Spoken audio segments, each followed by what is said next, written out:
हम तहज्जुद किस एज में पढ़ सकते हैं? हर एज में पढ़ सकते हो, जब तुम्हारी आँख खुल जाए पढ़ लो।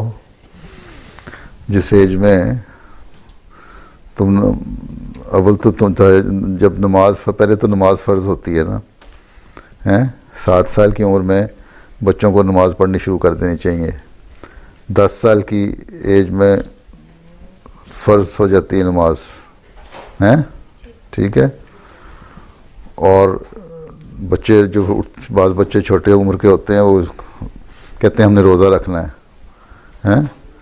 अब रोज़े के लिए जब 7-8 साल की उम्र में उठते हैं तो रोज़ा रखने का तभी फ़ायदा है कि उठ के पहले 2 नफल पढ़ो, तहज्जुद पढ़ो 2 रकत, हैं, फिर सहरी खाओ। ये नहीं कि सुबह उठ के सवैयाँ और दूध जलेबियाँ और पराठे खा लिए और उसके बाद सो गए। पहले नमाज़ पढ़ो, दुआ करो, तहज्जुद पढ़ो। नफल जो है वही तहज्जुद है ना, एक ही चीज़ है।